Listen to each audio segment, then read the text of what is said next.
আসসালামু আলাইকুম প্রিয় শিক্ষার্থীরা, কেমন আছো তোমরা? আশা করি তোমরা ভালো আছো। আমরা তোমার হচ্ছে আজকে হচ্ছে চলতরিতের হচ্ছে দ্বিতীয় লেকচারে চলে এসেছি আর কি। তো চলতরিতের দ্বিতীয় লেকচারে আমাদের আজকের হচ্ছে লেকচার 2 বিষয় হচ্ছে যে আমরা সার্কিট নিয়ে আলোচনা করব। আমরা জানি যে হচ্ছে তড়িৎ প্রবাহ চলাচলের যে বদ্ধ বর্তনী, সেটাকে চলাচলের যে পথটা আর কি, সম্পূর্ণ পথ, সেটাকে আমরা তড়িৎ বর্তনী বলছি। তোমাদের বইতে এই অংশটা আছে আর কি। তো সেখানে তোমাদের মানে তড়িৎ চলক শক্তি রয়েছে, তারপরে অভ্যন্তরীণ রোধ রয়েছে, তারপরে হচ্ছে তড়িৎ কোষ কি, এই জিনিসগুলো আলোচনা করা হয়েছে আছে। তা আমরা জানি যে তোমার ইলেকট্রিক্যাল ইনস্ট্রুমেন্ট তোমার কন্টিনিউয়াসলি তোমাকে রাসায়নিক শক্তি থেকে তড়িৎ শক্তি সরবরাহ করবে, সেটা হচ্ছে তড়িৎ কোষ। এবং এই তড়িৎ কোষে থাকি কি তোমার হচ্ছে তড়িৎ চলক শক্তি। এই তড়িৎ চলক শক্তিটা কি, আমরা যদি নাকি একটা তড়িৎ কোষকে একটা তোমার হচ্ছে তড়িৎ বর্তনীতে সংযুক্ত করি, তাহলে তড়িৎ বর্তনীর কোনো একটা বিন্দু থেকে একক ধনাত্মক চার্জকে পুরো সার্কিট ঘুরিয়ে, ব্যাটারি সহ পুরো সার্কিট ঘুরিয়ে ওই বিন্দুতে যদি আনি, তাহলে যে পরিমাণ তড়িৎ শক্তি ব্যয়িত হবে বা কোষ যে পরিমাণ কোষ যে পরিমাণ শক্তি আমাদেরকে সাপ্লাই দিবে, সেটা হচ্ছে কোষের তড়িৎ চলক শক্তি। তড়িৎ চলক শক্তিটা হয় তোমার কি কোষে।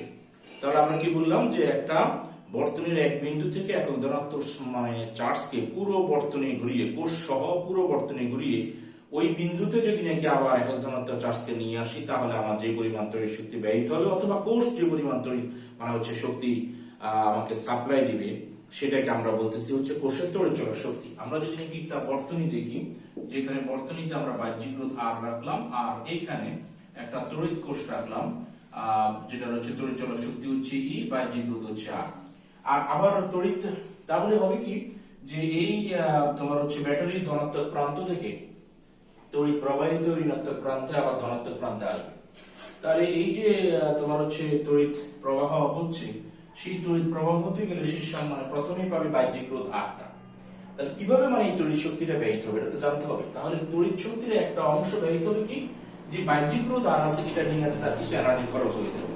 এবং আমাদের ধারণা ছিল যে এতটুকুই শেষ, যে হচ্ছে সামনে যে বাধার আছে সে বাধাটা ডিঙানো, কিন্তু আমাদের ধারণা ছিল না যে কোষ ইটসেলফ, যে হচ্ছে সেলটা আছে, ব্যাটারিটা আছে, তার মধ্য দিয়ে বিদ্যুৎ প্রবাহ চলাচলের একটা বাধা আছে। সেই বাধাটার নাম হচ্ছে তোমার অন্তরোধ। দেখা যায় একটা কোষের মধ্যে অনেক প্রকার তরল রাসায়নিক এগুলো থাকে, এর মধ্য দিয়ে বিদ্যুৎ প্রবাহ চলাচলের একটা বাধা আছে। তাহলে দেখা যায় এই বাধাটা ডিঙাইতে গিয়েও তোমার হচ্ছে এখানে কিছুটা এনার্জি ব্যয়িত হয়। তাহলে বাহ্যিক রোধের এনার্জি তোমার হচ্ছে লাগে একরকম, আর হচ্ছে অন্তরোধের বাধা ডিঙাইতে একরকম এনার্জি লাগে। তাহলে বাহ্যিক রোধের আর এর বিপরীতে যে আমার হচ্ছে বিভব পতনটা, সেটাকে আমরা বলতেছি হচ্ছে তোমার ভি। আর অন্তরোধ আর এর বিপরীতে যে বিভব পতন, সেটাকে আমরা বলতেছি ভি প্রাইম। এই অন্তরোধের বিপরীতে যে হচ্ছে ভোল্টেজ ড্রপটা হচ্ছে বা এনার্জি আমার খরচ হচ্ছে, সেটা যদি না খরচ হইতো, তাহলে কিন্তু এই কোষের তড়িৎ চলক শক্তি ই ইকুয়াল টু ভি হয়ে যেত। কারণ আমরা দেখতাম যে কোষের যে দুই প্রান্ত মনে করে এটা হচ্ছে এই প্রান্ত, আর কোষের নেগেটিভ প্রান্ত মনে করে বি প্রান্ত। তাহলে এই প্রান্ত আর বি প্রান্তের বিভব পার্থক্য কত, তোমার হচ্ছে গিয়া ভি হইতো। এ এবং বি বিন্দুর বিভব পার্থক্য কত, ভি হইতো। তাহলে ই ইকুয়াল টু ভি হয়ে যেত। কিন্তু দেখলাম যে না, এই বিন্দু এবং বি বিন্দুর বিভব পার্থক্যই কিন্তু ই না, এ এবং বি বিন্দুর বিভব পার্থক্য কিন্তু ই না। দেখা যাচ্ছে কেন, কারণ হচ্ছে এই দুই বিন্দুর বিভব পার্থক্য যখন আমরা হিসাব করি বর্তনীতে যুক্ত থাকা অবস্থায়, ই যদি নাকি আমার হচ্ছে 1.5 ভোল্ট হয়, তখন ভি ইকুয়াল টু দেখা যায় 1.3 ভোল্ট হলো। তার মানে কিছুটা দেখা যাচ্ছে যে হচ্ছে কমে যাচ্ছে। তাহলে কমটা কোথায়, এই আমার হারানো ভোল্টেজটা কোথায় গেল? এই হারানো ভোল্টেজটা তোমার হচ্ছে অন্তরোধের বিপরীতে হচ্ছে কি পতন হচ্ছে। অর্থাৎ অন্তরোধের মধ্য দিয়ে অন্তরোধ ডিঙাইতে গেলেও যে আমার হচ্ছে একটা ভোল্টেজ ড্রপ হচ্ছে, খরচ হচ্ছে, সেটা কিন্তু আমরা হচ্ছে জানতাম না। আমরা জেনে গেলাম যে হচ্ছে এই অন্তরোধের মধ্য দিয়েও যদি নাকি আমি হচ্ছে কারেন্ট চালাতে যাই, তাহলে আমার কি করতে হবে, একটা ভোল্টেজ খরচ হবে। এইটাকে আমরা বলতেছি হারানো ভোল্ট বা নষ্ট ভোল্ট। আর কোষের দুই প্রান্তের যে বিভব পার্থক্য, অর্থাৎ কোষের দুই প্রান্তের বিভব পার্থক্য মানে হচ্ছে কোষের এই প্রান্ত থেকে +1 চার্জকে এই আর রোধ বহিরোধ ডিঙিয়ে এসে বি বিন্দু পর্যন্ত আনতে যে কাজ করা লাগবে, এটা হচ্ছে কোষের দুই প্রান্তের বিভব পার্থক্য।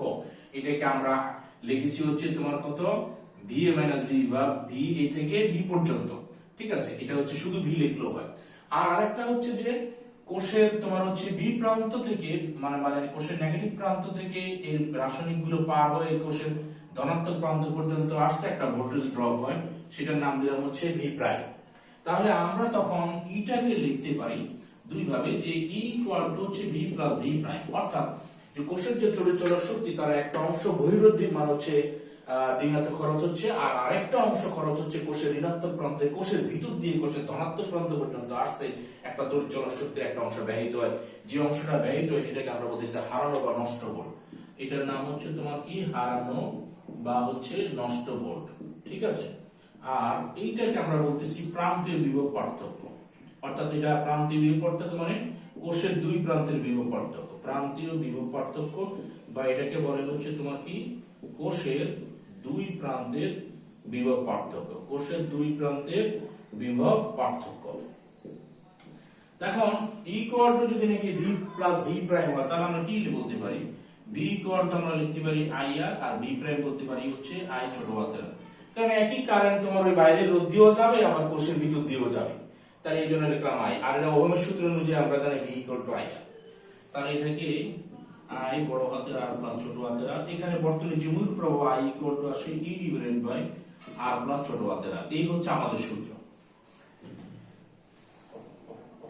এখন আমাদের যদি নাকি অনেকগুলি তোমার হচ্ছে তড়িৎ কোষ মানে শ্রেণী সমবায় থাকে তাহলে কি হবে, যে এখানে স্যার আপনি তো একটা কোষ দিলেন, এরকম যদি অবস্থা হয় যে এখানে কোষ অনেকগুলি আছে, একটা না, এখানে কোষ শ্রেণী সমবায় করলাম কি আরো কয়েকটা কোষ যুক্ত করে দিলাম, এখানে অনেকগুলি কোষ যুক্ত করে দিলাম, তাহলে অনেকগুলি কোষ যদি নাকি তুমি যুক্ত করে দাও অসুবিধা নাই, আমাদের প্রধান সূত্র কত I equal to E divided by R plus R, তাহলে সেই ক্ষেত্রে হবে I equal to ES divided by R plus RS, অর্থাৎ কোষ যদি নাকি শ্রেণীতে থাকে, আমাদের টপিকস কি কোষ শ্রেণীতে, কোষ যদি শ্রেণীতে যুক্ত থাকে তাহলে কি হবে, কোষগুলি মনে করে শ্রেণীতে যুক্ত আছে, এখানে একটা কোষ এখানে একটা কোষ এখানে একটা, প্রত্যেকটা কোষের তড়িৎচলক শক্তি হচ্ছে ই, এটা ই এটা ই, কিন্তু ইন্টারেস্টিংলি হচ্ছে কোষ যখন শ্রেণীতে যুক্ত আছে তাহলে কোষগুলির ভিতর দিয়ে আবার অন্তরোধ আছে, তাহলে অন্তরোধগুলো শ্রেণী সমবায় যুক্ত আছে, তাহলে প্রত্যেকটা কোষের যদি নাকি অন্তরোধ হয় আর সেই অন্তরোধগুলি আবার আমাদের হচ্ছে তুল্য রোধ দিতে হবে, এই অন্তরোধগুলির তুল্য রোধ আর এস ইকুয়াল টু কত হবে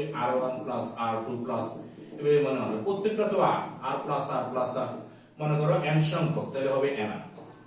আবার কোষগুলি যেহেতু শ্রেণীতে যুক্ত আছে তাহলে সেই কোষগুলির আবার তুল্য তড়িৎচলক শক্তি নেওয়া লাগবে, সেই তুল্য তড়িৎচলক শক্তি ES হবে E প্লাস E মনে করো n সংখ্যক আছে তাহলে হবে কত ne, তাহলে এখানে ES টাকে আমরা লিখে দেব ne আর প্লাস ছোট হাতের যে RS টা এটাকে লিখে দেব হচ্ছে nr, তাহলে I equal to na divided by nr। এটা হচ্ছে আমাদের কি কোষ যদি নাকি শ্রেণী সমবায় যুক্ত থাকে তাহলে ওই বর্তনীর মধ্য দিয়ে প্রবাহিত যে কারেন্টটা আর কি সেটা আমরা বের করে ফেলছি IS equal to na divided by r plus nr।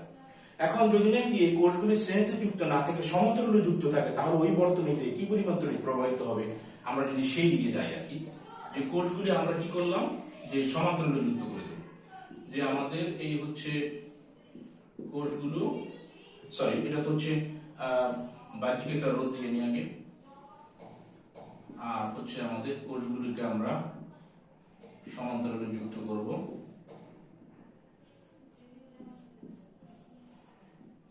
যুক্ত করে তারপর একটা বাহ্যিক রোধ তার সাথে যুক্ত করলাম, তাহলে প্রতিটা কোষের তড়িৎচলক শক্তি ই, এটা তড়িৎচলক শক্তি ই এবং অন্তরোধ তোমার ছোট হাতের যথারীতি।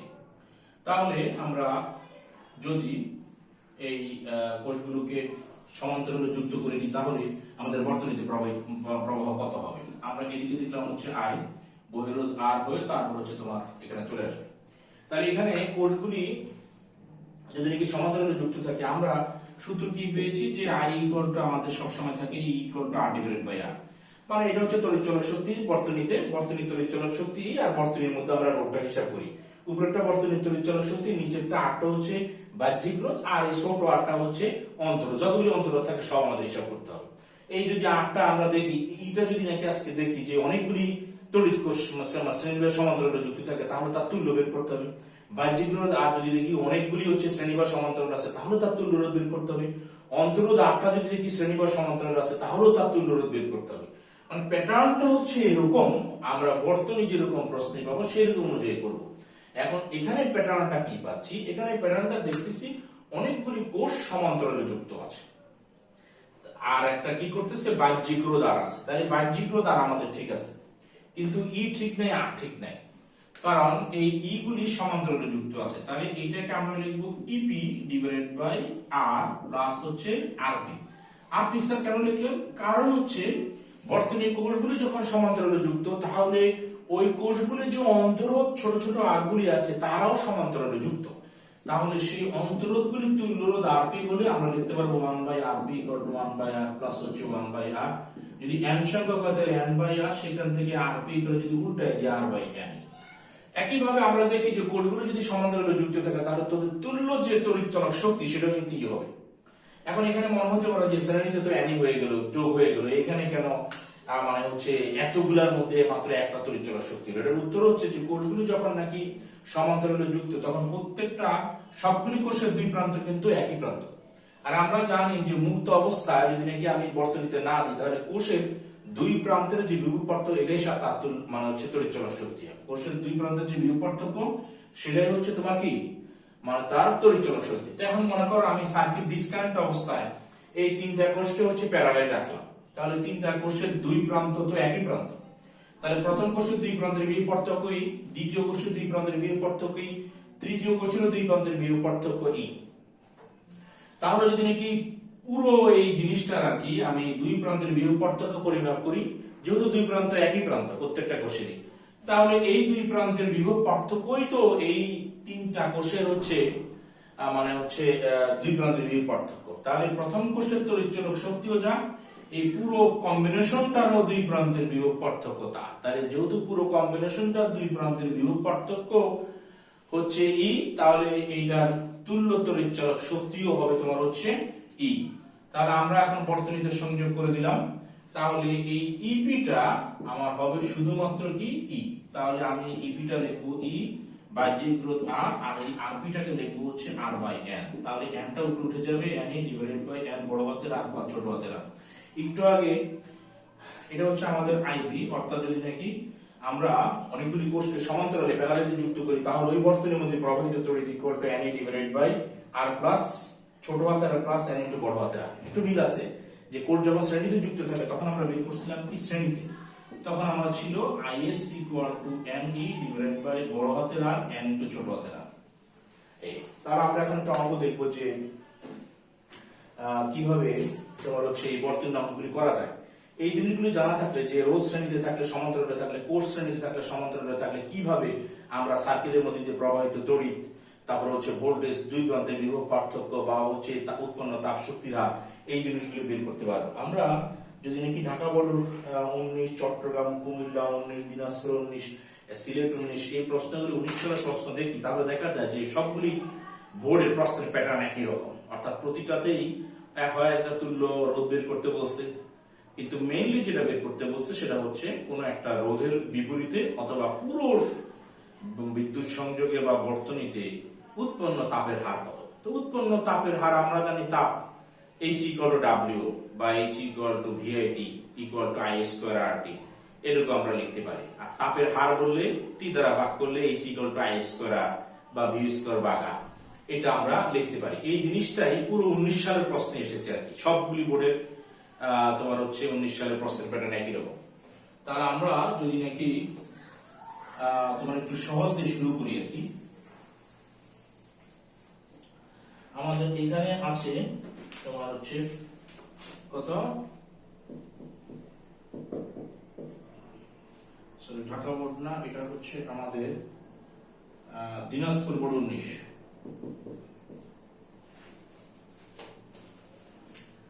আমাদের দিনাজপুর বোর্ড 19-এ আমরা একটা বর্তনী খেয়াল করি। আমাদের 19 সালের প্রশ্ন এরকম ছিল, বহিরোধ 8টা ছিল 15 ওহম আর ইকুয়াল টু কত 15 ওহম। আর এখানে ভিতরে যে হচ্ছে পোস্টটা দিচ্ছে তার তড়িৎ চলক শক্তি হচ্ছে 9 ভোল্ট, ইকুয়াল টু হচ্ছে 9 ভোল্ট। আর এখানে দিয়ে দিলাম, এখানে একটা অন্তরোধ আছে, অন্তরোধ হচ্ছে তোমার কত 0.2 ওহম। আচ্ছা এখন এখানে এটাকে দিছে a বিন্দু, এটাকে দিছে b বিন্দু, এটাকে দিছে c বিন্দু, আননেসেসারি এটা হচ্ছে d বিন্দু। আচ্ছা এখন আমাদের বলছে যে বর্তনী তড়িৎ প্রবাহ কত, এটা খেয়াল করো। একটা বর্তনী সার্কিট দেওয়া ছিল দিনাজপুর বোর্ড তোমার হচ্ছে 19-এ, যে বহির্বর্তনী রোধ ছিল 15 ওহম আর একটা কোষের তড়িৎ চলক শক্তি ছিল 9 ভোল্ট এবং কোষের অন্তর ছিল হচ্ছে 0.2 ওহম। তাহলে এটা পরিষ্কার দেখাই যাচ্ছে যে 9 ভোল্ট আর এখানে বাহ্যিক রোধ হচ্ছে 15, অন্তর রোধ হচ্ছে 2। তাহলে টোটাল রোধ কত? 15.2। তাহলে 9 ভাগ 15.2। আমরা যদি নাকি এর গতে যাব যে I equal to E divided by R plus হচ্ছে ছোট হাতের R। তাহলে E হচ্ছে 9 ভোল্ট, E হচ্ছে 9 ভোল্ট, বাহ্যিক রোধ হচ্ছে R হচ্ছে 15, ছোট R হচ্ছে 0.2। তাহলে আসে 9 ভাগ হচ্ছে 15.2। আমরা যদি নাকি 9 ভাগ 15.2 বের করি তাহলে হচ্ছে 0.5921, 15.2 এটা আসে 0.5921 অ্যাম্পিয়ার। কত সহজ! তাহলে আমাদের হচ্ছে গ আমরা হচ্ছে বর্তনী তড়িৎ প্রবাহ বের করে ফেললাম। ঘতে বলতেছে যে বর্তনীতে আরো একটি কোর যদি শ্রেণীতে যুক্ত করি তাহলে আরো উৎপন্ন তাপ শক্তির আর কেমন হবে। এই 9 ভোল্টের একটা ব্যাটারি আরো একটা ব্যাটারি বলতেছে শ্রেণীতে যুক্ত করতে, করলাম যুক্ত। তাহলে আমরা যদি নাকি এখানে আরেকটা ব্যাটারি 9 ভোল্টের সেই ব্যাটারি শ্রেণীতে যুক্ত করে দিলাম, তাহলে মনে করে ABC এর ডি পয়েন্ট, তাহলে এটাও 9 ভোল্ট এবং এটা 0.2, এটাও 0.2, অর্থাৎ প্রত্যেকটা অন্তর 0.2 হবে। তাহলে বলতেছে যে তোমার যদি নাকি আমরা একটা কোর্স আরেকটা কোর্স শ্রেণীতে এভাবে যুক্ত করে দেই তাহলে বহিরোধ আর এ উৎপন্ন তাপ শক্তির হার কেমন হবে। এইখানে উৎপন্ন তাপ শক্তির হার বলছে, পুরো বর্তনীতে না। তাহলে আমরা জানি যে উৎপন্ন তাপ শক্তির হার কত। উৎপন্ন তাপ শক্তির হার তোমরা জানো, উৎপন্ন তাপ শক্তির হার P ইকুয়াল টু হচ্ছে I স্কয়ার R। তাহলে যেহেতু তোমার হচ্ছে শ্রেণীতে আছে তাহলে বর্তনীর মূল প্রবাহই কিন্তু এই আর এর উপর দিয়ে যাবে। বর্তনীর মূল প্রবাহ যেটা সেটাই কিন্তু আর এর উপর দিয়ে যাবে, একই প্রবাহ দুইটা ব্যাটারির মধ্যে দিয়ে যাবে, সমান্তরাল হলো 1980। তাহলে P equal to I square R, আর হচ্ছে তোমার 15, আইটা আমাদের বের করা লাগবে। তাহলে আমরা আইটা যদি বের করতে যাই, আই তো আমরা জানি না। আই এখানে তো এরা তড়িৎ কোষগুলি শ্রেণীতে যুক্ত আছে, তাহলে I is equal to NE divided by R plus NR, এটা তো।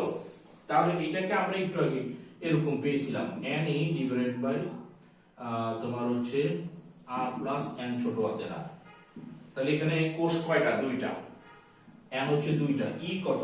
9 ভোল্ট, R কত? বাহ্যিক রোধ R হচ্ছে 15, N হচ্ছে দুইটা, ছোট হাতের R কত? 0.2। তাহলে এটা আসে 9 দুগুণ 18 আর এখানে 15.4। তাহলে আমরা 18 কে যদি 15.4 দ্বারা ভাগ করি তাহলে আসে 1.168, 1.168 হচ্ছে অ্যাম্পিয়ার।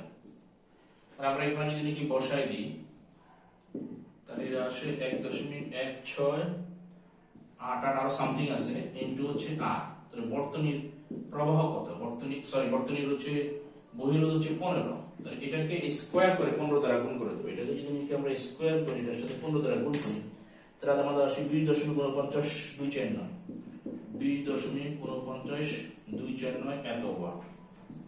তাহলে আমাদের অঙ্কটা হয়ে গেল আর কি। আমাদের বলছে যে বহিরোধ আর তার বিপরীতে তোমার হচ্ছে মানে যে শক্তি উৎপন্ন হবে, তাপ শক্তি উৎপন্ন হবে তার হার কত। যখন শক্তি বা কাজের হার চাবে মানে সময় দ্বারা ভাগ করলে ক্ষমতাটা বেরিয়ে যাবে, মানে P I স্কয়ার। তাহলে আসে 20.49 ওয়াট, 20.49 ওয়াট, রাইট। আমরা এখন দিনাজপুর বোর্ড থেকে এটা কুমিল্লা বোর্ডে চলে যাব। যদি নাকি আমরা কুমিল্লা বোর্ডে চলে যাই, কুমিল্লা বোর্ডের প্রশ্নটা একটু হচ্ছে ন্যারেটিভ। কুমিল্লা 19-এর প্রশ্নটা কি ছিল যে একটা 60 ওহম রোধ, দুইটা 60 ওহম রোধ শ্রেণীতে 120 ভোল্ট তড়িৎ উৎসের সাথে যুক্ত করলো। 60 ওহম রোধ আর একটা 60 ওহম রোধ, এটা হচ্ছে 60 ওহম, এটা হচ্ছে তোমার কত? 60 ওহম। এটা করছে কি 120 ভোল্টের সাথে শ্রেণীতে যুক্ত করছে। আবার বলছে যে এই 60 ওহমকে সমান্তরালে যুক্ত করছে, অর্থাৎ এইখানে এই যুক্ত করে এদেরকে আবার ওই একই তোমার হচ্ছে ব্যাটারির সাথে যুক্ত করছে, অর্থাৎ 120 ভোল্ট। E ইকুয়াল টু হচ্ছে এখানে 120 ভোল্ট। এখানে যদি নাকি আমরা দেখি এখানে E ইকুয়াল টু হচ্ছে তোমার কত? 120 ভোল্ট। এখানে এটা হচ্ছে 60 ওহম, এখানে এটা হচ্ছে 60 ওহম। আচ্ছা, তাহলে এখানে খেয়াল করো যে বলতেছে যে 60 ওহম রোধে দুটি রোধক শ্রেণীতে যুক্ত করে 120 ভোল্ট তড়িৎ উৎসের সাথে যুক্ত করা হলো। 60 ওহম রোধ শ্রেণীতে যুক্ত করে 120 ভোল্ট তোমার হচ্ছে তড়িৎ উৎসের সাথে যুক্ত করা হলো, যে অর্থাৎ যেই তড়িৎ উৎস আর কি সাপ্লাই সেটা 120 মনে করলাম ডিসি সাপ্লাই। আচ্ছা, পরবর্তীতে রোধক দুটোকে কি করলাম, সমান্তরালে যুক্ত করলাম, 60 সমান্তরালে যুক্ত করে আমরা করলাম কি একই তড়িৎ উৎসের সাথে, অর্থাৎ ওই যে 120 ভোল্ট যে সাপ্লাই আমি পেয়েছি তার সাথে যুক্ত করলাম, অর্থাৎ ব্যাটারি বা তড়িৎ কোষ বা হচ্ছে সাপ্লাই যেটা 120 ভোল্ট মনে করলাম এটা ডিসি সাপ্লাই, যুক্ত করলাম, যুক্ত করা হলো। এখন গতে জিজ্ঞেস করছে শ্রেণীযুক্ত অবস্থায় 60 ওহম রোধের মধ্যে দিয়ে প্রবাহিত তড়িৎ প্রবাহ নির্ণয় করো। শ্রেণীযুক্ত অবস্থায় আমরা বর্তনীর যে মূল প্রবাহ এটা 60 ওহম রোধের প্রত্যেকটা 60 ওহম রোধের মধ্যে দিয়ে একই পরিমাণ তড়িৎ প্রবাহিত হবে। এই জন্য বলছে 60 ওহম রোধের মধ্যে দিয়ে প্রবাহিত তড়িৎ মানে বর্তনীর তড়িৎ প্রবাহ আমাদেরকে জানতে চাইছে।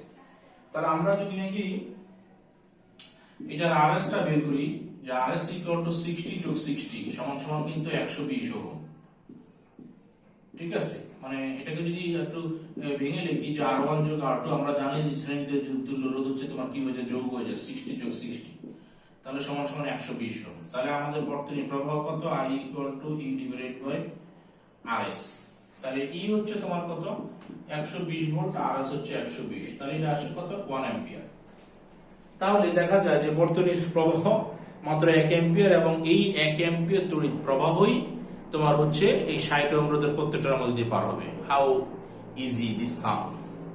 আমরা যদি নাকি এই ঘতে চলে যাই, ঘতে বলছে যে কোন সংযোগে নির্দিষ্ট সময় বেশি তাপ উৎপন্ন হবে, নির্দিষ্ট সময়ে যে উৎপন্ন তাপ মানে নির্দিষ্ট সময় টি, একই সময় যদি নাকি দুই সার্কিট হয়, এটা হচ্ছে শ্রেণী সংযোগ, এটা হচ্ছে সমান্তরাল সংযোগ, তাহলে আমরা জানি যে H equal to I square RT বা V স্কয়ার বাই RT দিতে পারো।